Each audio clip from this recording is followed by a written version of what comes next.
Hello everyone, welcome to target KSLU. So students ಎಲ್ಲ ಕೇಳ್ತಾ ಇದ್ರು, ಸರ್ ರಿಸಲ್ಟ್ಸು ಬಿಟ್ಟಿದ್ದಾರಲ್ಲ, ಅದ್ರ ಕೆಳಗಡೆ ನೋಟ್ ಅಂತ ಕೊಟ್ಟಿದ್ದಾರೆ. ಅದರಲ್ಲಿ in view of high court order as per BOS and academic council approval, benefit of revaluation results are considered up to 15% as it is ಅಂತ ಇಲ್ಲಿದೆ ಸರ್, ಏನಿದು ಅಂತ ಕೇಳ್ತಾ ಇದ್ರು. ಸೊ ಈ ವಿಡಿಯೋದಲ್ಲಿ ಅದನ್ನು ಡಿಸ್ಕಸ್ ಮಾಡ್ತೀವಿ. ಆಮೇಲೆ ಇಂಪಾರ್ಟೆಂಟ್ ಏನಂದ್ರೆ, ಯಾರ್ಯಾರು bar exam already examination fees pay ಮಾಡಿದ್ದೀರಾ, ರಿವ್ಯಾಲ್ಯೂಯೇಷನ್ ಅಲ್ಲಿ ಫೇಲ್ ಆಗಿದ್ದೀರಾ, ಬಾರ್ ಕೌನ್ಸಿಲ್ ಎಕ್ಸಾಮ್ನ ಕಟ್ಬಿಟ್ಟಿದ್ದೀರಾ, ಆಲ್ರೆಡಿ ಎಕ್ಸಾಮಿನೇಷನ್ ಫೀಸ್ನ ಕಟ್ಬಿಟ್ಟಿದ್ದೀರಾ, ಎನ್ರೋಲ್ ಮಾಡಿಬಿಟ್ಟಿದ್ದೀರಾ, ಆನ್ಲೈನ್ ಅಪ್ಲಿಕೇಶನ್ ಹಾಕಿದ್ದೀರಾ. ಓಕೆ, ಈಗ 22ಕ್ಕಿದೆ ಪೇಪರ್. ಸೊ ಅವ್ರು ಏನು ಮಾಡಬೇಕು, ಪ್ರತಿಯೊಂದು ಡೀಟೇಲ್ಸು ಇಲ್ಲಿ ನಾನು ಪ್ರೊವೈಡ್ ಮಾಡ್ತೀನಿ, ಕರೆಕ್ಟಾಗಿ ಕೇಳಿ. ಅದಕ್ಕಿಂತ ಮುಂಚೆ ಯಾರಾದರೂ ಕ್ಲಾಸಸ್ನ ಜಾಯ್ನ್ ಆಗಬೇಕು ಅಂದರೆ ಇಲ್ಲಿ ನೋಡಿ, ನಿಮಗೆ ಸಬ್ಜೆಕ್ಟ್ಸ್ ಅವೈಲಬಲ್ ಇದೆ. Labour 2, CPC, constitution 2, jurisprudence, contract, tort, environment, constitution 1, IOS, company, human rights, taxation, banking, evidence. Okay, so ಯಾರಾದರೂ ಸಬ್ಜೆಕ್ಟ್ಸ್ನ ಜಾಯ್ನ್ ಆಗಬೇಕು ಅಂದರೆ ನನಗೆ 9901057288 ಈ ನಂಬರಿಗೆ ವಾಟ್ಸಪ್ ಮಾಡಿ. 9901057288 ಈ ನಂಬರಿಗೆ ವಾಟ್ಸಪ್ ಮಾಡಿ. ನಿಮಗೆ ವಿಡಿಯೋದಲ್ಲಿ ಕಾಣಿಸ್ತಾ ಇದೆ ನಂಬರು, ಆ ನಂಬರಿಗೆ ವಾಟ್ಸಪ್ ಮಾಡಿ. ಏನಾದರೂ ನೀವು ಕ್ಲಾಸಸ್ಸಿಗೆ ಜಾಯ್ನ್ ಆಗಬೇಕು, ಈಗೇನು ಜನವರಿಗೆ ಎಕ್ಸಾಮ್ ಇದೆ, ಆ ಎಕ್ಸಾಮಿನ ಪ್ರಿಪ್ರೇಷನ್ ನಡೆಸಬೇಕು ಅಂದರೆ ಕಾಂಟ್ಯಾಕ್ಟ್ ಮಾಡ್ಕೊಳ್ಳಿ. ಈಗ ಸರ್, ಇದು ಏನು ಕೊಟ್ಟಿರೋದು ಅಂದರೆ, ನಿಮಗೆ ನೆನಪಿರಬೇಕು, ನಾನು ಒಂದು ವಿಡಿಯೋ ಮಾಡಿದ್ದೆ. ಸ್ಟೂಡೆಂಟ್ ಪೆಟಿಷನ್ ಫೈಲ್ ಮಾಡಿದ್ದಾರೆ, KSLUನ ಪಾರ್ಟಿ ಮಾಡಿದ್ದಾರೆ. ಪಾರ್ಟಿನ್ ಪರ್ಸನ್ ಆಗಿ ಅವರು ಪೆಟಿಷನ್ ಫೈಲ್ ಮಾಡಿ, ಈ ರಿವ್ಯಾಲ್ಯೂಯೇಷನ್ ಚಾಲೆಂಜ್ ವ್ಯಾಲ್ಯೂಯೇಷನ್ ಅಲ್ಲಿ ತುಂಬಾ ವ್ಯತ್ಯಾಸ ಇದೆ. 5% ಮಾರ್ಕ್ಸ್ ರಿವ್ಯಾಲ್ಯೂಯೇಷನ್ ಅಲ್ಲಿ ಕೊಡ್ತಾರೆ, ರಿಮೈನಿಂಗ್ ಡಿಫರೆನ್ಸ್ ಏನಿದ್ರೆ ಅದ್ರಲ್ಲಿ ಅರ್ಧ ಕೊಡ್ತಾರೆ. Challenge valuation up to 20%, I think 15 to 20% complete ಕೊಡ್ತಾರೆ. ಈ ತರ ಡಿಸ್ಕ್ರಿಮಿನೇಷನ್ ಆಗ್ತಾ ಇದೆ ಅಂತ ಹೈಕೋರ್ಟ್ ಅಲ್ಲಿ ಪೆಟಿಷನ್ ಹೋಗಿತ್ತು. ನಾನು ವಿಡಿಯೋ ಮಾಡಿದ್ದೆ, ಒಂದು 18 ವಿಡಿಯೋ, ನೀವೆಲ್ಲ ನೋಡಿದಿರ ಅದು. ಸೊ ಅದು ಏನ್ ಮಾಡಿದಾರೆ ಅಂದ್ರೆ, ಹೈಕೋರ್ಟ್ ಆದೇಶ ಕೊಟ್ಟಿತ್ತು, ಆರ್ಡರ್ ಪಾಸ್ ಮಾಡಿತ್ತು.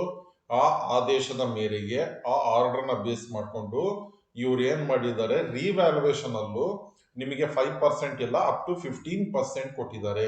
ಅಂದ್ರೆ ಫಾರ್ ಎಕ್ಸಾಂಪಲ್, ನೀವು ರಿವ್ಯಾಲ್ಯೂಯೇಷನ್ ಹಾಕಿದ್ದೀರಾ, 24 ಬಂದಿದೆ, ರಿವ್ಯಾಲ್ಯೂಯೇಷನ್ ಅಲ್ಲಿ 6 ಮಾರ್ಕ್ಸ್ ಬಂತು. 6 ಮಾರ್ಕ್ಸ್ ಬಂದ್ರೆ ನಿಮಗೆ ಟೋಟಲ್ ಮಾರ್ಕ್ಸ್ 80ಗೆ 5% ಅಂದ್ರೆ ನಿಮಗೆ ಹೆಚ್ಚು ಕಡಿಮೆ 4 ಮಾರ್ಕ್ಸ್ ಆಗುತ್ತೆ. ನೀವು ತೆಗ್ದಿರೋದು 6. ಸೊ 4 ಮಾರ್ಕ್ಸ್ ಕೊಡ್ತಾ ಇದ್ರು ಫಸ್ಟ್, ಆಮೇಲೆ ರಿಮೈನಿಂಗ್ 2 ಅದರಲ್ಲಿ ಅರ್ಧ ಅಂದ್ರೆ 1 ಮಾರ್ಕ್ ಎಕ್ಸ್ಟ್ರಾ ಕೊಡ್ತಾ ಇದ್ರು. 2 ನಲ್ಲಿ ಹಾಫ್ ಮಾಡಿ 1 ಕೊಡ್ತಾ ಇದ್ರು. ಈಗ ಏನಾಗಿದೆ ಅಂದ್ರೆ, ಅದು 4 ಕೊಡ್ತಾರೆ, ಅದ್ರ ಜೊತೆಗೆ 2 ಇದೆಯಲ್ಲ, 2 ಕೊಡ್ತಾರೆ, ಅಪ್ ಟು 15 ಮಾರ್ಕ್ಸ್. ಓಕೆ, ಅಂದ್ರೆ ನೀವು 15 ಅಂದ್ರೆ ಎಷ್ಟು ಬರುತ್ತೆ, ಹೆಚ್ಚು ಕಡಿಮೆ ನಿಮಗೆ 10% ಅಂದ್ರೆ 8 ಮಾರ್ಕ್ಸ್, ಆ ಕಡೆ ಒಂದು 5% ಅಂದ್ರೆ 4, 12 ಮಾರ್ಕ್ಸ್ ತನಕ ನೀವು ತೆಗೆದ್ರೆ ಯಾವುದೇ ತರಹದ ಬ್ರೇಕ್ ಮಾಡಲ್ಲ. ರಿವ್ಯಾಲ್ಯೂಯೇಷನ್ ಅಲ್ಲೂ ನೀವು ಅಪ್ ಟು 12 ಮಾರ್ಕ್ಸ್ ತನಕ ಸ್ಕೋರ್ ಮಾಡಿದ್ರೆ, ಅಂದ್ರೆ ರಿವ್ಯಾಲ್ಯೂಯೇಷನ್ ಅಲ್ಲಿ ಅಡಿಷನಲ್ 12 ಮಾರ್ಕ್ಸ್ ಬಂದ್ರೆ ಯಾವುದೇ ತರಹದ ಕಟ್ ಆಫ್ ಇರಲ್ಲ, ಮಾರ್ಕ್ಸ್ ಕಟಿಂಗ್ ಮಾಡಲ್ಲ, ಡೈರೆಕ್ಟ್ ನಿಮ್ಮ ಒರಿಜಿನಲ್ ಮಾರ್ಕ್ಸಿಗೆ ಆ್ಯಡ್ ಮಾಡ್ತಾರೆ. ಸೊ ಅದೇ ಇರೋದು ಈ ಆದೇಶ. ಈ ಆದೇಶ ಅರ್ಥ ಆಗಬೇಕು ಅಂದ್ರೆ, ಇದು ನಿಮ್ಮ ಸ್ಟೂಡೆಂಟ್ ಫೇವರ್ಸ್ ಅಲ್ಲೇ. ಓಕೆ, ನಿಮ್ಮ ವಿರುದ್ಧ ನೀವು ಹೋಗಲ್ಲ, ತುಂಬಾ ಅಂದ್ರೆ ತುಂಬಾ ಫೇವರ್ ಆಗಿರುತ್ತೆ ಇದು. ನೀವು ಆ ವಿಡಿಯೋ ನೋಡ್ಕೊಬೋದು, ನಾನು ಅಪ್ಲೋಡ್ ಮಾಡಿದ್ದೆ. ಆಮೇಲೆ ಇನ್ನೊಂದು, ನೀವು ಈ ಹೈಕೋರ್ಟ್ ಆರ್ಡರ್ ಇಂದ ಏನಾಗಬೇಕಾಗಿತ್ತು ಅಂದ್ರೆ, ಸ್ಟೂಡೆಂಟ್ಸ್ ಜಾಸ್ತಿ ಪಾಸ್ ಆಗಬೇಕಾಗಿತ್ತು.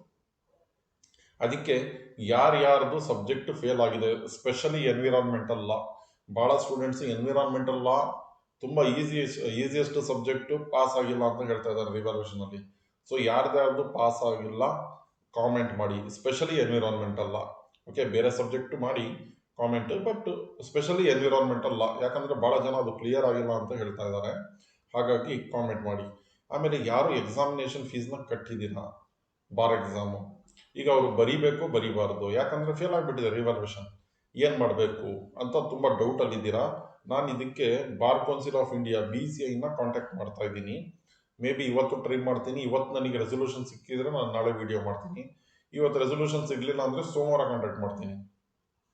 ಸರ್, ಈ ತರ ಸ್ಟೂಡೆಂಟ್ಸ್ ಅಪ್ಲೈ ಮಾಡಿಬಿಟ್ಟಿದ್ದಾರೆ, ಬಟ್ ಅದು ರಿವ್ಯಾಲ್ಯೂಯೇಷನ್ ರಿಸಲ್ಟ್ ಫೇಲ್ ಆಗಿದೆ. ಸೊ ಈಗ ಅಪಿಯರ್ ಆಗಬೇಕಾ ಆಗಬಾರ್ದಾ, ಏನ್ ಮಾಡಬೇಕು, ನೆಕ್ಸ್ಟ್ ಸ್ಟೆಪ್ ಏನು ಅನ್ನುವಂಥದ್ದು ನಾನು ಅದನ್ನು ಕೂಡ ವಿಡಿಯೋ ಮಾಡಿ ಅಪ್ಡೇಟ್ ಮಾಡ್ತೀನಿ. ಓಕೆ, ಸೊ ಈ ವಿಡಿಯೋ ಯಾರ್ಯಾರು ಬಾರ್ ಕೌನ್ಸಿಲ್ಗೆ ಎನ್ರೋಲ್ ಇದು ಮಾಡಿದ್ದಾರೆ, ಅಪ್ಲಿಕೇಶನ್ ಹಾಕಿದ್ದಾರೆ, ಅವ್ರಿಗೂ ಶೇರ್ ಮಾಡಿ. ಯಾರ್ಯಾರು ರಿವ್ಯಾಲ್ಯೂಯೇಷನ್ಗೆ ಅಪ್ಲೈ ಮಾಡಿದ್ರು ಅವ್ರಿಗೂ ಶೇರ್ ಮಾಡಿ. Okay, so thanks for watching. Thank you so much.